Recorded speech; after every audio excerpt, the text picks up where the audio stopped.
फिर से स्वागत है। राजस्थान के किसान आंदोलन वो टॉपिक चल रहा था और उसमें भी बिजौलिया किसान आंदोलन जो है वो मैंने करवा दिया था। उसी क्रम को आगे बढ़ाते हैं और नेक्स्ट इसमें अपने आता है बेंगू किसान आंदोलन। बेंगू किसान आंदोलन के बारे में पढ़ेंगे। बेंगू किसान आंदोलन वही है, कर व लागतों के विरुद्ध हुआ था और महत्वपूर्ण बातें जो एग्जाम की दृष्टि से महत्वपूर्ण है उनको देखेंगे। अब बेंगू किसान आंदोलन कहां पर हुआ, तो बेंगू स्थान पड़ता है वर्तमान में चित्तौड़गढ़ में। यह आंदोलन जो है 1921 में प्रारंभ होता है। ठीक है, अभी 1921 में प्रारंभ हुआ और इसका प्रारंभ होता है मेनाल पड़ता है भीलवाड़ा में, और मेनाल भीलवाड़ा के भैरूकुंड नामक स्थान से यह आंदोलन जो है ये शुरू होता है। इस आंदोलन का नेतृत्व किया था राम नारायण चौधरी ने और विजय सिंह पथिक के कहने से ही वो नेतृत्व करते हैं। यह आंदोलन जो है ये बिजौलिया किसान आंदोलन से प्रभावित आंदोलन था। इसी में ही क्या हुआ, मिस्टर ट्रेंच है उसने किसानों की सभा पर गोलाबारी के आदेश दिए, जिसमें रूपाजी व कृपाजी धाकड़ जो किसान थे वो शहीद हो गए। उनका पैनोरमा चित्तौड़गढ़ में बना हुआ है अभी भी। अब इसके बारे में एक दो बातें और आएंगी। वो सेविक समझौता है वो भी इसी से संबंधित है, तो आओ इसको देखते हैं। सबसे पहले कब हुआ, यह आंदोलन हुआ था 1921 में। ठीक है, कहां से प्रारंभ हुआ, देखो मेनाल पड़ता है वर्तमान में मेनाल भीलवाड़ा में है। मेनाल के भैरूकुंड नामक स्थान से प्रारंभ होता है। भैरूकुंड नामक स्थान से प्रारंभ होता है। ठीक, बेंगू कहां पर पड़ता है वर्तमान में, बेंगू वर्तमान में है चित्तौड़गढ़ में। कई दफा पूछा हुआ है कि बेंगू वर्तमान में कहां है, चित्तौड़गढ़ में। इस आंदोलन का नेतृत्व किया था राम नारायण चौधरी ने। राम नारायण चौधरी ने इसका नेतृत्व किया था। भी किसके कहने पर किया था, विजय सिंह पथिक के कहने पर यह नेतृत्व करते हैं। विजय सिंह पथिक के कहने पर इस आंदोलन का नेतृत्व राम नारायण चौधरी ने किया था। यह आंदोलन जो था बेंगू किसान आंदोलन, यह आंदोलन बिजौलिया किसान आंदोलन से प्रभावित होकर के किया गया था। बिजौलिया से प्रभावित आंदोलन था। ठीक है भाई, अब क्या होता है, देखो बेंगू जो है यहां पर किसानों की सभा को संबोधित कर रहे थे राम नारायण चौधरी। काफी किसान यहां पर, काफी संख्या में किसान जो है वो उस सभा में एकत्रित हो रहे थे। उसी समय मिस्टर ट्रेंच जो है वो गोलाबारी के आदेश देते हैं। कौन थे, मिस्टर ट्रेंच। इन्होंने किसानों की सभा पर गोलाबारी के आदेश दिए। उसी सभा में ही शामिल हो रहे थे रूपाजी व कृपाजी धाकड़। कृपाजी धाकड़ दोनों किसान जो हैं ये गोलियां लगती हैं और शहीद हो जाते हैं। ये कई दफा ये भी क्वेश्चन परीक्षा में आता है, रूपाजी व कृपाजी का संबंध किस आंदोलन से रहा है, तो क्या आएगा, बेंगू किसान आंदोलन से संबंधित है। अब इसी ने ही तो गोलियां चलवाई और इसी ने ही एक आयोग गठित किया था। उस आयोग का नाम था ट्रेंच आयोग। इस घटना की जांच हेतु ट्रेंच आयोग गठित किया गया था, याद रखना। ये पूछे बिंदुलाल भट्टाचार्य आयोग का संबंध किससे है, तो वो तो है बिजौलिया किसान आंदोलन से। और इसमें जो बेंगू में जो घटनाक्रम हुआ जिसमें रूपाजी व कृपाजी वीरगति को प्राप्त हुए, इसकी जांच हेतु ट्रेंच आयोग गठित किया गया था। 1921 में प्रारंभ होता है और 1923 में क्या होता है, देखो राम नारायण चौधरी, वही है राम नारायण चौधरी, वह मिस्टर ट्रेंच और किसानों के मध्य एक समझौता होता है। एक समझौता हुआ जिसे क्या कहा गया, इसी समझौते को, ये मोस्ट है,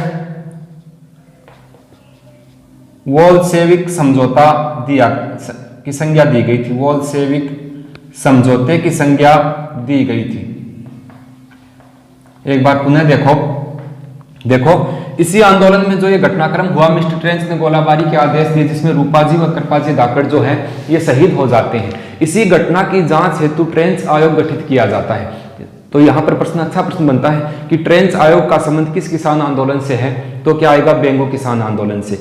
उसके पश्चात 1923 में एक समझौता होता है। राम नारायण चौधरी किसानों के मध्य समझौता कराते हैं, ट्रेंच और इनके मध्य समझौता हुआ जिसे वोल्शेविक समझौते की संज्ञा दी थी।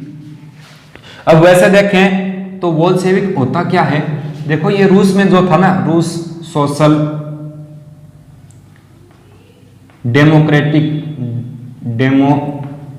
डेमोक्रेटिक पार्टी, यानी कि रूस में घटना हुई थी और उसी को ही वोल्शेविक, इसमें ये दल था ना रूस सोशल डेमोक्रेटिक पार्टी, ये जो है वोल्शेविक दल कहलाता था, वोल्शेविक दल इसी को ही बोला जाता था। और इसी के ही आधार पर ये जो घटनाक्रम हुआ इसी को वोल्शेविक समझौते की संज्ञा दी गई थी। याद रखना, वोल्शेविक समझौता जो है ये बेंगू किसान आंदोलन से संबंधित है। आगे चलें तो एक महत्वपूर्ण बात और आती है 1922 में क्या हुआ था, पारसोली समझौता हुआ था। पारसोली पढ़ता है चित्तौड़गढ़ में, पारसोली समझौता हुआ था। इसी आंदोलन के तहत 1922 में किसानों और ट्रेंच के मध्य एक समझौता हुआ था और वो राजस्थान सेवा संघ ने वो समझौता करवाया था यहाँ पर। अब ये जो समझौता था इसे मेवाड़ का प्रथम समझौता कहा जाता है। मेवाड़ का प्रथम समझौता। देखो किसानों की अगर बात की जाए तो किसान आंदोलन से संबंधित प्रथम जो मेवाड़ रियासत में प्रथम समझौता था वो पारसोली समझौता ही था। उसके पश्चात किसानों और देखो बेंगू जो था यहां पर उस समय बेंगू का शासक अगर अपने बात करें ठिकानेदार तो वो अनूप सिंह था। तो अंत में क्या होता है, अनूप सिंह और किसानों के मध्य समझौता हो जाता है और किसानों की मांगे जो है वो मान ली जाती है। तो उसके पश्चात ये आंदोलन जो है ये समाप्त हो जाता है। एक बार पुनः देखो, इसमें से परीक्षा में आने वाले क्वेश्चन जो हैं वो मैं आपको बताता हूँ। पहला क्वेश्चन बनता है कि बेंगू स्थान किस जिले में पड़ता है, बेंगू स्थान कहाँ है, तो क्या आएगा चित्तौड़गढ़ में। बेंगू किसान आंदोलन किस स्थान से प्रारंभ हुआ, मैनाल के भैरवकुंड नामक स्थान से यह आंदोलन प्रारंभ होता है। बेंगू किसान आंदोलन का नेतृत्व किया था राम नारायण चौधरी ने किया था। किस आंदोलन से प्रभावित था, बिजोलिया किसान आंदोलन से। और सबसे मोस्ट क्वेश्चन बनता है कि ट्रेंच आयोग का संबंध किस किसान आंदोलन से रहा है, तो बेंगू किसान आंदोलन। फिर क्वेश्चन बनता है रूपाजी व करपाजी धाकड़ का संबंध किस आंदोलन से है, बेंगू आंदोलन से रहेगा। आगे अगर बात करें तो वोल्शेविक समझौता, वो वेरी वेरी मोस्ट है। वोल्शेविक समझौता किस आंदोलन के तहत हुआ था, तो बेंगू किसान आंदोलन के तहत। ठीक है भाई, ये रूस में जो रूस सोशल डेमोक्रेटिक पार्टी जो थी लेबर पार्टी, इसी के आधार पर इसको वोल्शेविक समझौते के नाम दिया गया था। 1922 में एक और समझौता होता है पारसोली समझौता, जो कि मेवाड़ रियासत का प्रथम समझौता माना जाता है किसान आंदोलन के तहत। उस समय जब यह आंदोलन हुआ उस समय यहाँ का शासक था अनूप सिंह और वो लगाता है यहाँ की जनता पर कर व लागते। समझ गए, याद रखना बेंगू के समय तो शासक था अनूप सिंह और बिजोलिया के समय वहां का जो शासक था वो फतेह सिंह था मेवाड़ रियासत का, और बिजोलिया ठिकाने का जो था जो 84 प्रकार की कर व लागते लगाई वो राव करशन सिंह था। ये बात है। तो इसके संदर्भ में महत्वपूर्ण पॉइंट जो बनते हैं वो मैंने आप लोगों को बता दिए हैं। नेक्स्ट पे आगे चलेंगे तो आगे आता है निमुचना किसान आंदोलन या अलवर किसान आंदोलन कहें। निमुचना में क्या होता था, सुअर जो थे वो किसानों की फसलों को नुकसान पहुंचा रहे थे उस समय, और किसानों ने यह तय किया कि इन सुअरों को मारना है। उसके पश्चात सरकार इसका विरोध करती है। देखो साथ साथ लिखवा देते हैं, साथ साथ हो भी जाएगा।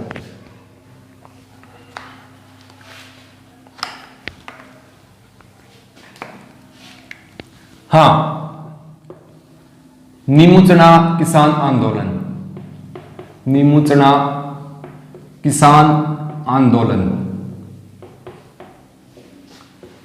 कब हुआ भाई, 1922 में होता है। निमुचना किसान आंदोलन 1922 में हुआ था। निमुचना किसान आंदोलन कहां पर हुआ, निमुचना स्थान पड़ता है अलवर में। ठीक है, ठीक बात है। आगे चलें तो यहां पर सुअर जो है ये किसानों की फसलों को बर्बाद कर देते थे। तब इसके विरोध में किसानों ने कहा कि ये सुअर, देखो सुअर उस समय सुअर फॉर्म कर रखे थे इन्होंने, अंग्रेजों ने जो पालतू सुअर है उनके फॉर्म कर रखे थे और वो रात को सुअरों को खुला छोड़ देते थे और वही सुअर जो है किसानों की फसलों को बर्बाद कर देते। किसानों ने ये कहा कि आपने अगर सुअर फॉर्म किए हैं तो आप इनको उसके अंदर रखो, आप अपने स्तर पर इनको खाने की व्यवस्था या जो भी है वो आप कीजिए, आप इनको फसलों को नुकसान पहुंचाते हैं तो आप इनको बंद करके ही रखना है। फिर भी बार बार ये इनको खुला छोड़ते थे और ये सुअर जो है किसानों की फसलों को बर्बाद कर देते थे। अब इसके विरोध में क्या हुआ, निमुचना में सभी किसान जो है वो एक सभा का आयोजन करते हैं। सभा का आयोजन हुआ ठीक है। अब ये सभा का आयोजन होता है 1925 की ये घटना है। 1925 में किसान जो है नीमूचना में एक सभा का आयोजन करते हैं। उस समय कमांडर था छाजू सिंह।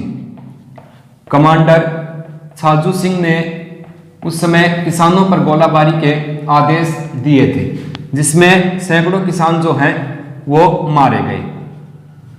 सैकड़ों किसान इस गोलाबारी में मारे जाते हैं, समझ गए, ठीक है। इस चीज का विरोध किया जाता है। अब इसका विरोध होता है तरुण नामक समाचार पत्र में। तरुण समाचार पत्र प्रकाशित हुआ, उसमें इस घटना का जो विवरण था उसको छापा गया। अब इसी घटना को ही महात्मा गांधी ने दोहरी डायरशाही कहा है। दोहरी डायरशाही, इसी घटना को ही नाम दिया गया था दोहरी डायरशाही, और जलियांवाला बाग से भी भयानक। महात्मा गांधी ने इसे जलियांवाला बाग से भी विभत्स, यानी कि जलियांवाला बाग से भी भयानक घटना इसको बताया था। कौन से, ये देखो कई बार पूछा हुआ है कि जलियांवाला बाग से भी विभत्स या भयानक कौन सी घटना हुई थी, तो नीमूचना किसान आंदोलन जो है ये हुआ था, ठीक है। महात्मा गांधी ने दोहरी डायरशाही कहा है, नीमूचना किसान आंदोलन को ही कहा है। इसके संदर्भ में दो बातें आती हैं। एक तो जलियांवाला बाग से भी भयानक कौन सा था, तो क्या आएगा, नीमूचना किसान आंदोलन। और एक दूसरा जलियांवाला बाग हत्याकांड कहा गया, जो कि नीमड़ा कांड हुआ, उसको कहा जाता था। मेव किसान आंदोलन के तहत नीमड़ा कांड होता है, उसको दूसरा जलियांवाला बाग कहा जाता है, और इसको जलियांवाला बाग से भी भयानक कहा गया था, ठीक है। इसके पश्चात क्या होता है, राजस्थान सेवा संघ, राजस्थान सेवा संघ वह किसानों के मध्य एक समझौता करवा करके इस आंदोलन को समाप्त कर दिया जाता है। इसी समय देखो सूरों से संबंधित था, और इजारा पद्धति होती थी एक, वो भी लागू हुई थी, इजारा पद्धति। इजारा पद्धति क्या होती थी, जमीन की ऊंची बोली लगाने वाले को ही जमीन जो है वो जोतने के लिए दी जाती थी, ठीक है। इसमें जो ऊंची पार्टी थे, जो पैसे वाले लोग थे, वो तो जमीन ले लेते थे खेती करने के लिए, जमीन उसी को मिलेगी जो जमीन की ऊंची बोली लगाएगा। तो ये इजारा पत्ती थी, इसके विरोध में भी ये होता है। वैसे ये इजारा पत्ती अपने मेव किसान आंदोलन पढ़ेंगे उसमें आएगी, उसमें इसका विरोध होता है, ठीक है। अब यहाँ पर कंफ्यूज नहीं होना है। देखो कई पुस्तकों में जो मेव किसान आंदोलन हुआ है उसमें यह दर्शाया गया है कि जंगली सुअर जो है वो फसलों को नुकसान पहुंचाते थे, और वो मेव किसान आंदोलन में वो बात दी है। जबकि अपने RBSC की जो 9th क्लास की बुक है उसमें नीमूचना किसान आंदोलन में ही ये घटना दर्शाई है कि सुअर जो है वो किसानों की फसलों को बर्बाद कर देते थे। तो कई पुस्तकों में अलग अलग छापा हुआ है, वहां पर कंफ्यूज नहीं होना है। नीमूचना की घटना जो है ये सुअरों से ही संबंधित थी। सुअर जो किसानों की फसलों को बर्बाद करते थे, इसी के विरोध में ये आंदोलन होता है। और इजारा पत्ती का संबंध भी अलवर आंदोलन से ही है। वैसे इजारा पत्ती जो है ये मेव किसान आंदोलन पढ़ेंगे उसके अंतर्गत भी आएगी। तो ये था नीमूचना किसान आंदोलन 1922 में होता है, अलवर में हुआ। सुअर किसानों की फसलों को नुकसान पहुंचाते थे, और इसी के विरोध में किसान जो है वो नीमूचना में एक सभा का आयोजन करते हैं। इस सभा पर 1925 में ये सभा का आयोजन हुआ। इस सभा पर कमांडर छाजू सिंह जो है ये गोलाबारी का आदेश देता है, और सैकड़ों किसान यहाँ पर मारे जाते हैं। इस घटना, इस प्रकरण को, पूरे प्रकरण को तरुण समाचार पत्र में प्रकाशित करवाया गया था, और यह घटना पूरे देश में चर्चा में रही थी। इसी को ही महात्मा गांधी ने दोहरी डायरशाही कहा है, और जलियांवाला बाग से भी विभत्स यानी भयानक, इसी को ही बताया है। राजस्थान सेवा संघ व किसानों के मध्य समझौता होता है, और यह आंदोलन जो है ये समाप्त हो जाता है। तो ये था नीमूचना किसान आंदोलन। आगे बढ़ते हैं और चलते हैं डाबड़ा हत्याकांड या डाबड़ा किसान आंदोलन की ओर। डाबड़ा किसान आंदोलन जो है, चलो इससे लिख लेते हैं। हाँ, डाबड़ा किसान आंदोलन वेरी इंपॉर्टेंट टॉपिक है भाई। डाबड़ा किसान आंदोलन, डाबड़ा किसान आंदोलन कब हुआ था, इसकी डेट कई दफा पूछी गई है। 13 मार्च 1947 को, 13 मार्च 1947 को यह आंदोलन होता है, ठीक है। अब इस आंदोलन को मैं थोड़ा दूसरे तरीके से लिख करके आपको समझा देता हूं। देखो डाबड़ा किसान आंदोलन है, तो एक तो अपने स्थिति की बात कर लेंगे कि इसकी स्थिति क्या थी, कहाँ पर यह आंदोलन हुआ। फिर यह आंदोलन, इस आंदोलन का आयोजनकर्ता कौन था, आयोजनकर्ता की बात करेंगे, इसको आयोजित किया गया था और कब हुआ ये बात, और फिर प्रमुख कारण क्या रहे, प्रमुख कारण क्या थे इसके, और अन्य कारण क्या था, या अन्य कारण की बजाय तात्कालिक कारण अपने देखें तो वो आ जाएगा तात्कालिक कारण यहाँ पर। ठीक है, तो इससे संबंधित समाचार पत्र भी होंगे, वो भी बता देंगे। ठीक है भाई, आगे चलते हैं। देखो आप देखते हैं इसको, डाबड़ा किसान आंदोलन पहले स्थिति की अगर बात करें कहां पर हुआ, तो ये हुआ था, डाबड़ा स्थान पड़ता है, डाबड़ा पड़ता है डीडवाना में, डाबड़ा डीडवाना नागौर में ये आंदोलन जो है ये होता है। इसको डाबड़ा हत्याकांड भी कहा जाता है, यहां पर होता है। स्थिति तो इसकी ये थी, डाबड़ा डीडवाना झील भी है नागौर में। आयोजनकर्ता कौन था, मारवाड़ लोक परिषद, मारवाड़ लोक परिषद। ठीक है, आगे अगर बात करें तो साथ ही थे किसान सभा, और मुख्य, कई बार ये पूछा जाता है कि मुख्य आयोजनकर्ता इसका कौन था, तो मुख्य आयोजनकर्ता इसका था मथुरादास माथुर।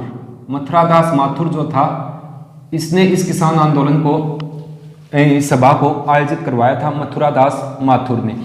कब हुआ था ये कई बार पूछते हैं, 13 मार्च 1947 को हुआ था, 13 मार्च 1947 को ये आंदोलन होता है। प्रमुख कारण क्या था, कांग्रेस का अधिवेशन डाबड़ा में बुलाना, कांग्रेस का अधिवेशन डाबड़ा में आयोजित करवाना, डाबड़ा में आयोजित करवाना। मैं बताऊंगा, देखो अभी आपको क्या हुआ था। तात्कालिक कारण था, देखो पोखरण से कुछ, पोखरण पड़ता है जैसलमेर में, यहां से पुष्करा ब्राह्मण थे, ब्राह्मणों को निष्कासित करना। ठीक, अब एक मिनट देखो, इस बात को समझो आप। डाबड़ा किसान आंदोलन जो है, अगर उसकी स्थिति की बात की जाए तो कहां पर हुआ, डाबड़ा पड़ता है डीडवाना नागौर में ये आंदोलन होता है। इसका आयोजन करवाते हैं मारवाड़ लोक परिषद और किसान सभा, और मुख्य रूप से आयोजनकर्ता का नाम आता है मथुरादास माथुर, ये इसका आयोजन करवाते हैं। ये आंदोलन होता है 13 मार्च 1947 को। ठीक है, अब देखो ये तो हो गया डाबड़ा। ठीक है, अब यहां पर उस समय जागीरदार की अगर बात करें तो मेहताब सिंह था, मेहताब सिंह जो कि मारा भी गया था उस समय, मेहताब सिंह ही मारा जाता है जागीरदारों की ओर से। ये डाबड़ा हो गया, और डाबड़ा में उस समय कर व लागतें जो है यहाँ के किसानों पर लागू कर दी जाती हैं। अब उस समय कांग्रेस जो है वो शासन कर ही रही थी, तो ये किसान, डाबड़ा के किसान चाहते थे कि कांग्रेस एक अपना छोटा सा अधिवेशन या एक सभा डाबड़ा में आयोजित करे, ताकि हम जो है जागीरदारों जो अत्याचार कर रहे हैं उसकी जानकारी कांग्रेस को दे दें। तो कांग्रेस भी चाहती थी कि डाबड़ा में कांग्रेस का अधिवेशन हो जाए। अब ये क्या करते हैं, यहाँ पर डाबड़ा में ही घर था पन्नालाल चौधरी का, पन्नालाल चौधरी। ठीक है, और मोतीलाल चौधरी ये थे। अब कांग्रेस के जो नेता थे वो पहले ही आकर, अधिवेशन होना था जैसे 11 बजे, और ये सुबह 6 बजे ही इनके घर पे आकर के एकत्रित हो जाते हैं। इस बात की जानकारी जागीरदारों को मिलती है कि कांग्रेस के जो नेता हैं वो अधिवेशन करेंगे डाबड़ा में, और वो किसानों की जो बातें हैं वो सुनेंगे, तो अपने कर व लागतें कम करनी पड़ेंगी। तो पहले ही वो तैयार होकर आता है। मेहताब सिंह जो है ये घोड़े और ऊंटों की सेना लेकर के आता है, घोड़े और ऊंटों पर सवार होकर के ये हजारों जागीरदार व इसके जो सिपाही थे वो आते हैं और यहाँ पर हमला कर देते हैं। इस हमले में पन्नालाल, मोतीलाल चौधरी, रुगाराम चौधरी लाडनू के थे, रुगाराम चौधरी ये हो गए, और चुन्नीलाल ये सभी जो हैं वीरगति को प्राप्त हो जाते हैं। पन्नालाल, मोतीलाल चौधरी, रुगाराम चौधरी, चुन्नीलाल। अब ये कुल मिलाकर के 6 किसान जो हैं ये यहाँ पर शहीद होते हैं। एक बार जब पेपर में पूछा था ग्राम सेवक में, तब यहाँ पर 6 और 5 दोनों ही ऑप्शन आ गए थे। वैसे कई जगह इसको 5 दिखाया गया है, और कई बार इसमें अपने विवरण पढ़ते हैं इतिहास में तो 6 किसान यहाँ पर शहीद होते हैं, और जागीरदारों की ओर से सिर्फ मेहताब सिंह है ये मारा जाता है। तो कहने का मतलब तो ये था कि डाबड़ा के किसान चाहते थे कि कांग्रेस एक छोटा सा अधिवेशन डाबड़ा में भी आयोजित करवाए, ताकि जागीरदार जो हमारे पर अत्याचार कर रहे हैं हम उसकी जानकारी कांग्रेस को दे सकें और कर व लागतें कम हो सकें। इसके संदर्भ में ये करवाना चाहते थे, लेकिन यहाँ पर जागीरदारों ने पहले ही इन पर हमला बोल दिया, जिसमें पन्नालाल चौधरी, मोतीलाल, रुगाराम चौधरी, चुन्नीलाल ये आदि किसान जो हैं ये यहाँ पर शहीद हो जाते हैं। एक तात्कालिक कारण अगर देखें तो उस समय पोकरण जैसलमेर में पुष्करा ब्राह्मण निवास करते थे, उसको वहाँ से निष्कासित कर दिया जाता है पोकरण जैसलमेर से, और वो यहाँ पर आते हैं डाबड़ा में, यहाँ पर अपनी बात जो है वो बताते हैं। तो उनके समर्थन में भी किसानों ने कहा कि उनको वहाँ से गलत निकाला गया है। तो ये तात्कालिक कारण एक ये था। बाकी मुख्य कारण तो यही था कि डाबड़ा के किसान चाहते थे कि कांग्रेस का एक अधिवेशन डाबड़ा में भी आयोजित हो, तो ये कारण हो गया था। अब ये काफ़ी बड़ा घटनाक्रम हुआ, ये चर्चा में क्यों आया ये किसान आंदोलन? देखो, अब इसका प्रकाशन हुआ, एक तो हुआ लोकवाणी में। लोकवाणी समाचार पत्र जो है इसमें इसका प्रकाशन होता है। लोकवाणी समाचार पत्र प्रकाशित हुआ कहाँ से होता था? लोकवाणी होता था जयपुर से प्रकाशित। एक था प्रजा सेवक, प्रजा सेवक समाचार पत्र था, इसका प्रकाशन होता था जोधपुर से। इसमें इस घटना को प्रकाशित करवाया गया। एक होता था हिंदुस्तान टाइम्स, हिंदुस्तान टाइम्स ये समाचार पत्र प्रकाशित होता था दिल्ली से। कहाँ से होता था भाई? दिल्ली से। ठीक बात गुरु जी। और बताओ, इसके पश्चात देखो लोकवाणी समाचार पत्र जयपुर से प्रकाशित हुआ, उसमें इस घटनाक्रम को छापा गया, डाबड़ा कांड को। प्रजा सेवक कहाँ से प्रकाशित होता था? जोधपुर से। और हिंदुस्तान टाइम्स दिल्ली से प्रकाशित होता था। अब ये जो समाचार पत्र थे इन सभी में इस घटनाक्रम को छापा। इसमें एक छूट गया शायद, हिंदुस्तान टाइम्स दिल्ली से प्रजा सेवक हो गया और ये हो गया, एक मेरे दिमाग से निकल गया है, चलो याद आएगा बताएंगे। अब इन सभी में प्रकाशित किया गया कि डाबड़ा में इतना बड़ा कांड हुआ जिसमें 6 किसान जो हैं वो शहीद हो गए और एक जागीरदार मारा गया। काफ़ी बड़ी जो है ये घटना होती है और पूरे देश में ये घटना चर्चा में रहती है। तो ये डाबड़ा कांड था। इससे कई बार क्वेश्चन कौन कौन से आए हुए हैं अब तक मैंने जो देखे हैं, एक तो यही आया है कि डाबड़ा हत्याकांड किस जिले में हुआ था? तो हुआ था नागौर में। डाबड़ा किसान आंदोलन कहाँ से प्रारंभ हुआ? डीडवाना नागौर से प्रारंभ होता है। ठीक है, अब ये भी मुख्य है। डाबड़ा किसान आंदोलन जो है उसमें मुख्य आयोजकर्ता कौन थे? मथुरा दास माथुर ने ये आयोजन करवाया था। ये प्रश्न भी परीक्षा में आया हुआ है पटवारी में कि डाबड़ा किसान आंदोलन कब हुआ था, डाबड़ा हत्याकांड कब हुआ? 13 मार्च 1947 को होता है। आगे कारण तो नहीं पूछे हैं, लेकिन लोकवाणी समाचार पत्र वैसे इस आंदोलन से न जोड़कर अलग पूछे तो भी याद रखना है।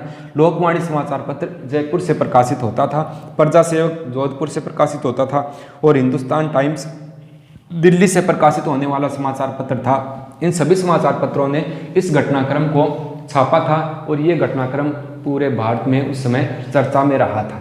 तो आज की कक्षा में ये 3 आंदोलन जो हैं इसके बारे में देखा। बेंगू किसान आंदोलन चित्तौड़गढ़ में 1921 में हुआ। नीमूचना किसान आंदोलन 1922 में अलवर में प्रारंभ होता है।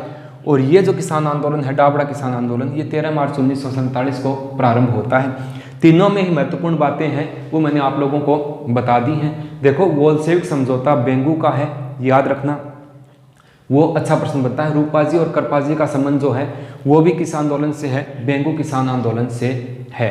या फिर ये पूछेंगे दोहरी डायरशाही किस आंदोलन को कहा जाता है? तो नीमूचना किसान आंदोलन को। और ये पूछे कि जलियांवाला बाग से भी भयानक किसको कहा है? महात्मा गांधी ने। तो नीमूचना किसान आंदोलन को ही कहा है। तो ये कुछ बातें हैं। और मेवाड़ रियासत का प्रथम समझौते की बात करें तो पारसोली समझौता हुआ था, बेंगू किसान आंदोलन के तहत ही हुआ था। बिजोलिया का एक टॉपिक अलग हो गया है। आज की क्लास में ये 3 ही करवाएंगे। नेक्स्ट एक क्लास और लेके आएंगे, उसमें किसान आंदोलन कंप्लीट हो जाएंगे। पीछे बचेंगे अपने जो जनजातीय आंदोलन है वो 2 क्लासें और होंगी। कहने का मतलब ये है उसमें ये कंप्लीट